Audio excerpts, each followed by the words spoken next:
Welcome all listeners to our podcast. We are students from the Thrive Leadership Program in Mandurah, WA.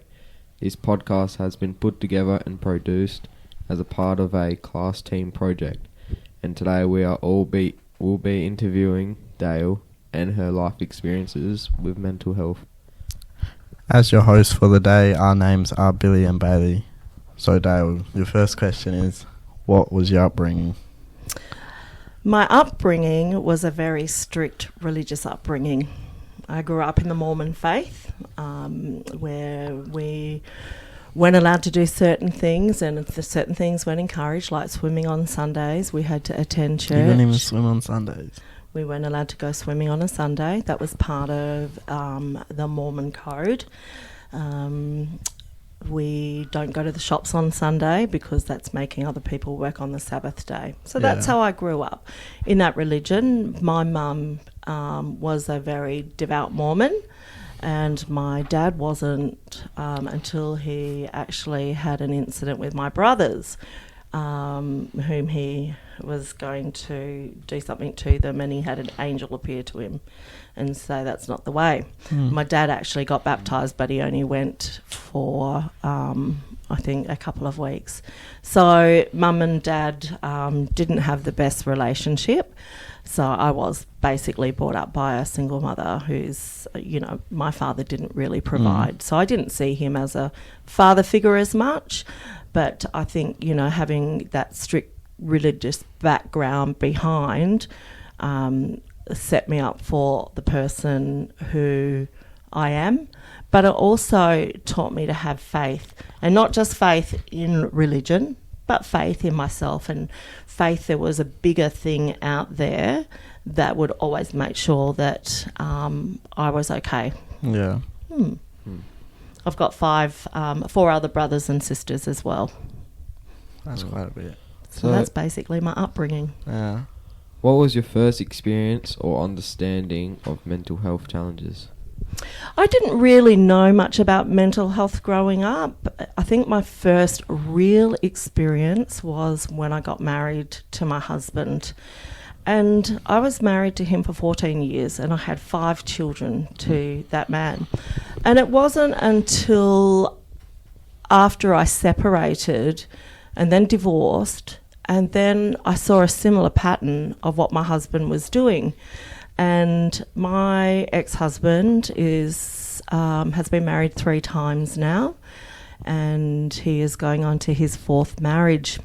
And over the period of after the divorce, I became friends with his ex-girlfriends and ex-wives, so we're known as the sister wives. And it wasn't until one of his girlfriends, who I didn't talk too much, I actually grew up with her in our church, and she told me that Paul was a narcissist. And I didn't really know much about what a narcissist was. I didn't even know it was a personality disorder. So it took me a long time. I think I was probably around about 47 or 48 until I knew a lot about the mental health side of it. And then I've gone on to work in mental health, in teaching.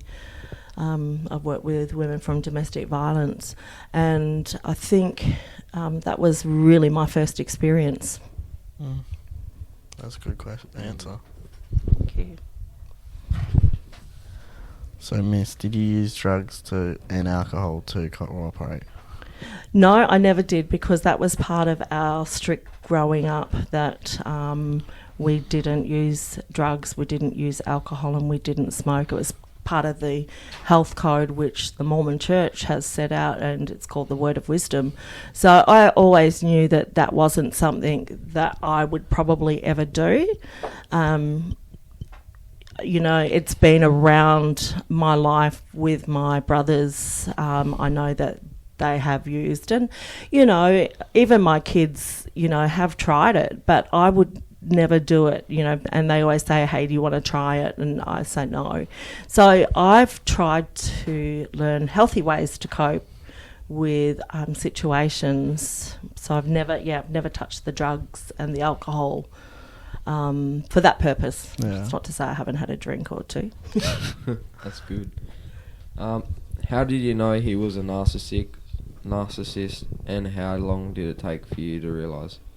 Well, going back to what I said before, I didn't realise he was a narcissist until one of his ex-girlfriends had actually told me.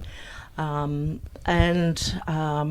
did a lot of study on it and she would send me reels over Instagram and on Messenger, and I read up about it. I'm going, oh my gosh, this is him to a T.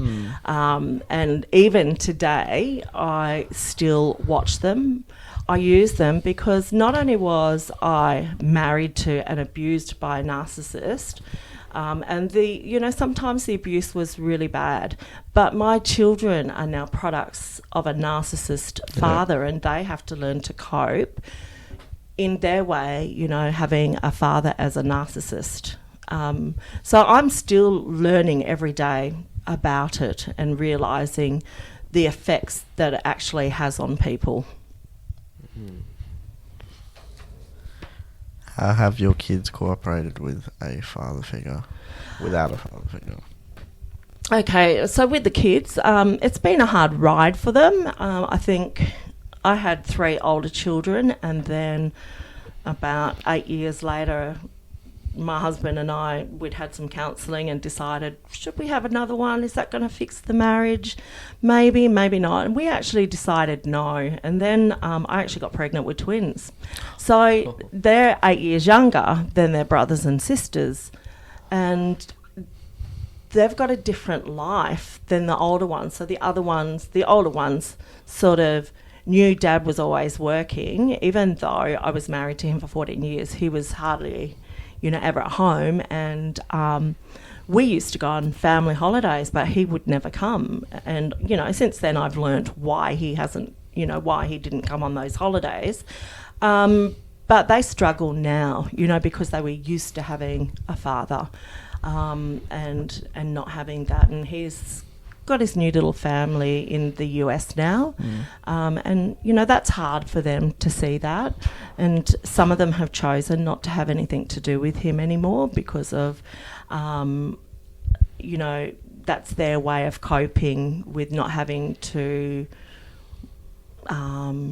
sort of in your face sort of thing. I think. And then I've got the twins, which didn't have their father in their life, and they're struggling in different ways now because, I've got a son who would love to have a relationship with his father, but knows that, he can't because of, the way it sort of affects him. He's 24 and, he would love to have that relationship but can't.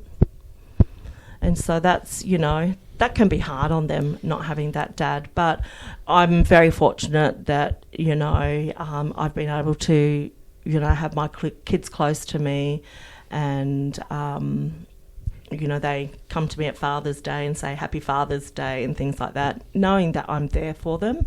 And I would do anything for my children, because they don't have that. And probably that's why we are a very close-knit family, is because we've stayed together. And I remember once one of my daughters, in the older children, actually came to me and, she said, my life is ruined, I don't have a father anymore. And I just looked at her and I said, no. I said, your life is not ruined. You've got your life ahead of you. It's he that has ruined his life. And, most of my kids have sort of, the older ones are doing their own thing and they understand what's going on, where the younger ones are still trying to figure it out. So why did your husband move to America? Good question. So my ex-husband,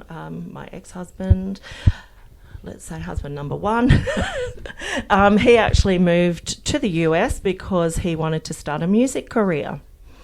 And he thought that maybe, going over there and moving away.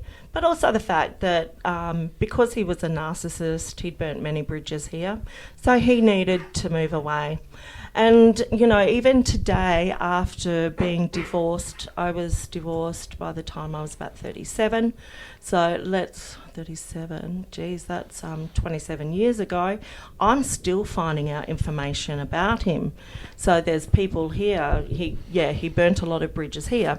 So I think it was easier for him to move to the US and to start that career in music, which didn't take off like he thought it would. So he's over there doing all sorts of different things at the moment. Cut a few CDs, but never bought me the house that I wanted. So obviously it's not doing that great. So Miss, how was your upbringing with raising your children with no biological father? And did you invest in any new relationships? I'm just trying to work that question out. Which upbringing with raising your children? So it was hard. Because I had to work. My children were quite young when the government brought in a rule that any single mothers with children who had started school or so at about the age of 6 had to go to work. And that was really hard. And I knew then that we would one day have a society of what we call latchkey kids. So parents had to go to work. Mothers especially had to go to work, and it made it harder for single mothers. But I was really, really blessed to find a job where I could work those school hours. So I started work at 9 o'clock in the morning and finish at 2 o'clock or 2:30 in the afternoon. Which I was very lucky to do that. My ex-husband didn't pay child support, so I had to go to work. And when he did have to pay, it was only about $28.70 or $27.80 for 5 children per month. So, you couldn't even buy a meal for that for all of us. And that's what he paid for years until I actually went through the family courts and applied for that. But I would do anything that I could. I started cleaning. I think growing up and having those children, I always had to work to provide for them. That was my number one job, and to make sure that their life was very normal. We couldn't afford a lot of things, and as kids grow up, as you probably know, you want the best of everything. You want the designer, it was the Nike things, and unfortunately my kids didn't get those things. And I was very blessed to have a mother who would pay for holidays so that my kids could go on holidays. She'd pay for the petrol, and I'd take her in the car, or and I guess it's the old saying that it takes a village to raise a child. And I'm very lucky, that I've got so many good people in my life that have helped me.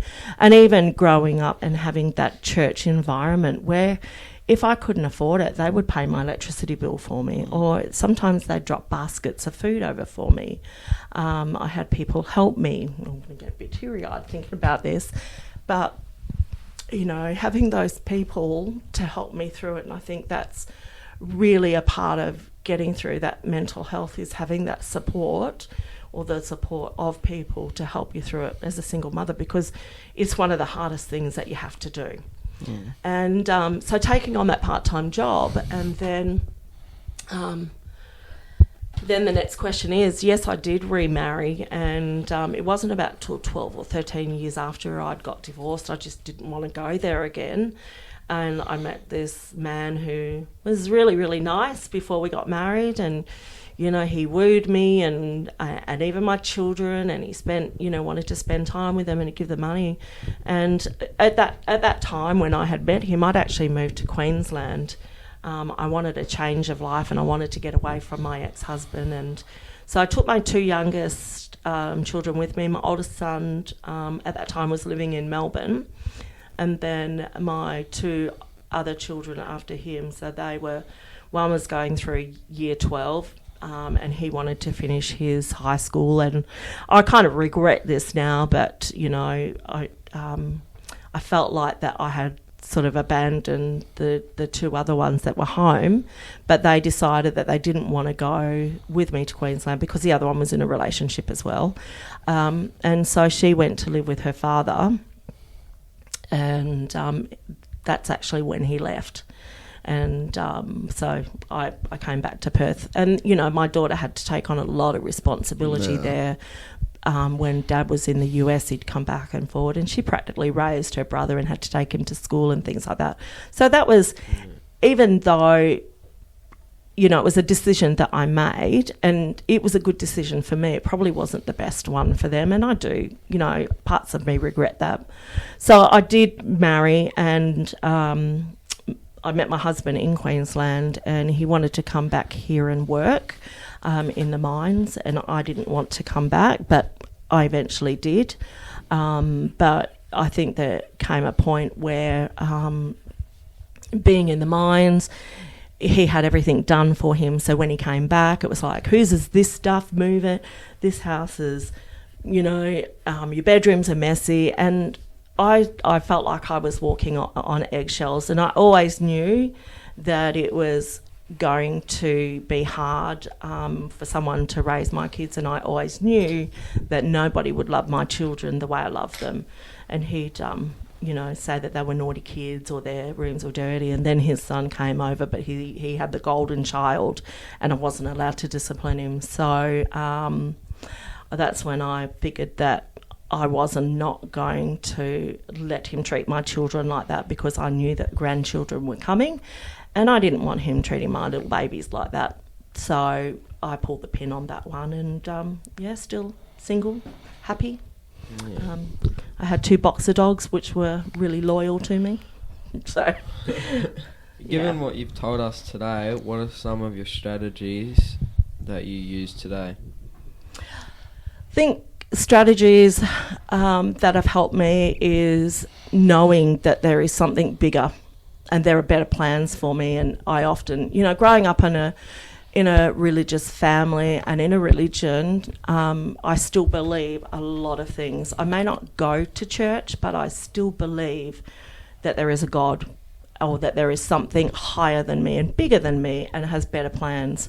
And so, you know, I always remember a lot of quotes that I read, like God's rejection is protection. You know, so if I get rejected on something, it's okay. That's not the right thing for me to do. And I do a lot of, listen to reels. I do listen to podcasts. I do do a lot of reading. So going back to that first thing about believing that there is something bigger than me, I did a lot of praying, right? Because I think after I went through what I did, and, you know, one of the things that I haven't mentioned in here is that my first husband had many, many affairs. And when I went through that, I just sat in my room and cried and cried and cried and cried. And then I thought, do you know what? No use crying. I had some counselling with Relationships Australia, and they were okay. And they got me to read a book about a lady whose husband had an affair. And I'm like, what am I reading this for? This is ridiculous. This is what's happened to me. But it actually taught me that I'm not the only one that goes through this, and many people go through it. So I decided one day that that man was not going to define me as a person. And it wasn't going to define my life, because it's not about him. It's about me and my children now. And so, I started to do a lot of reading self-help books. And interestingly enough, when I was married that second time, when I moved back to Perth, I didn't really have a lot of skills. I'd done a lot of craft work and things like that. But I got a flyer in the mail, and it was a South Metropolitan TAFE flyer. And I was reading through it, and one of the courses really hit me, and that was a Certificate 3 in leadership. And a voice said to me, you need to do the course. And I'm like to myself, well, why? What's in it for me? And the voice just said, it doesn't matter, you need to do the course. So that's when I did the Cert 3 in leadership at TAFE, and I enjoyed it so much. Now, I probably didn't learn a lot of things, but for me it was more about empowerment and that I was good at this and I could do this. And I actually said to my lecturer, I really like this, how can I become a trainer? Very blessed once again that my trainer said to me, Dale, if you want to lecture in this, we're going to bring you through the back door. So I became a TAFE lecturer, and I didn't even have to sit an interview for that. And so continuing on, you know, here we are 10, 11 years later, I'm still teaching the course. And every time I teach it to different students, it's a reminder for me as well that I need to be positive and that I need to have that growth mindset.